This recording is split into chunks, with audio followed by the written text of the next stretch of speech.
I've always wanted to do it. I think first time's going to be horrible, second time probably as well. So it's got to get out of the way. So are you going to tell me when? I'm going to be really good or really shit, and I think I can do it. I think that's going to be what it's going to be. So I'm going to pace. I hope you don't mind. But I'm not being rude.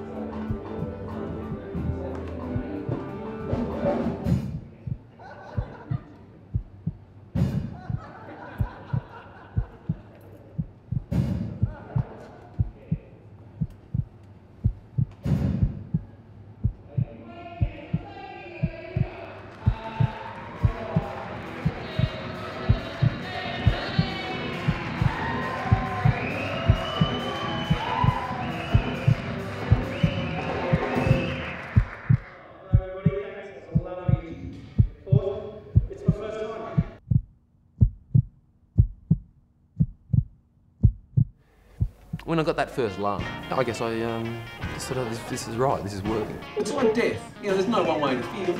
Same as that joke. Comedy is just my thing that gives me that buzz, that adrenaline. You know, the hair sticking up on your arm sort of thing. The highs are extremely high, and the lows are you want to go on a drinking binge for 3 days. I used to drink so much, get my mouth flapping. One morning I woke up in the law school basement. I had a horse's head lying next to me. And then the horse's head turned to me and says, "You know how I told you I was on the pill?" I mean, when you're in conversation, you make people laugh. That's an enjoyable feeling and you feel good about yourself for having done that. So if you do that for 10 minutes straight to make people laugh, it just does.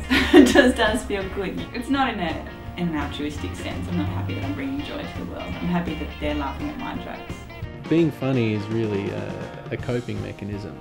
I think a lot of comedians are funny because you really want to hide the truth about how you feel about stuff. I just get up there because I enjoy doing it and I like writing jokes and I like hearing those jokes get laughs. I'm not driven by anything else but that. Whenever I'm at the cinema, it really drives into my mind that I've got a complete lack of focus and concentration. Because I'll be sitting there and it doesn't matter how good that movie is, it'll never be as interesting as someone walking in late. I gotta admit, I do sort of twist some of the experiences that I've had happen to me. All I do in comedy is basically just, participate in life and report back. I was busy having my life ripped to shreds by the recurrence of a disease that no one in their right mind could have anticipated. By myself in a tiny hospital room in Richmond. And that's some pretty heavy shit to be launching into 15 minutes into a comedy gig. I have been doing, material about having had cancer for, a while now. I like to think I'm sort of milking this disease for everything it can give me. Some people will come to our shows and they might think to see the Aboriginal, with the lap on and the foot up against the knee and telling some type of a deadly funny Dreamtime story. Comedy is taking society or taking an issue and flipping it on its head and exposing, something that people haven't seen. I ended up moving with these two hippies. To cater for my needs, they went and built me a mosque in the backyard. Though I think they got a bit confused because instead of facing the holy city of Mecca, it's facing the local Maccas. What's underpinning my stand-up is a peaceful message, is an anti-war message. If you take one thing away from my little rant tonight, it's that we can't really judge an entire nation on the worst portrayals that we see of it in the news, okay? Because imagine if the tables were turned. Imagine if people in the Middle East saw the worst of Australian culture on their TV screens. That's the kind of stuff that I don't understand, sir. It's so much better than stand-up. You've got something that you've actually made, whereas stand-up seems so, like you write your jokes, you do the same jokes, well, you do a lot of the same material, that sort of thing, whereas this is something that you actually have to write for, aside from just, look at me, I'm hilarious, that sort of thing. I just started writing, it was on MySpace. I started writing the stories and people started kind of responding. I think there's a veneer where people pretend they're all friends and that they all get along. I think most people would step over the person next to them to get ahead, and it's just the reality of it. It's quite a tough industry. The majority of up-and-coming comics are under 30 or above 20. They're white, they're men. The ratio to men and female comics is like 1 to 10,000. There's really not many female comics out there at all. It's hard being a woman in an industry that just by default is male.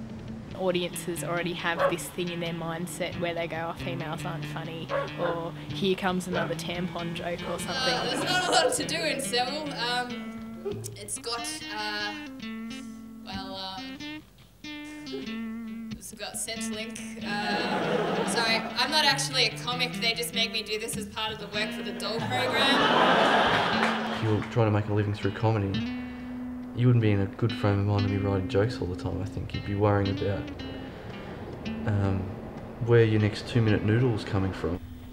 For some reason I need to believe that I'm not going to be stuck in an office for the rest of my life. I sort of looked at myself and thought, if I don't give it a shot, I'll never know what I could have done with it. Comedy really is a really great tool for reaching people and talking about important issues. Comedy is a serious business. Thank you! And good night! You got to be screwed in the head. There is something definitely mentally cuckoo about all of us. That's the start, isn't it? It's a starting point, and I think I'm happy with that. Got up there, wasn't great, but didn't cry or wee myself.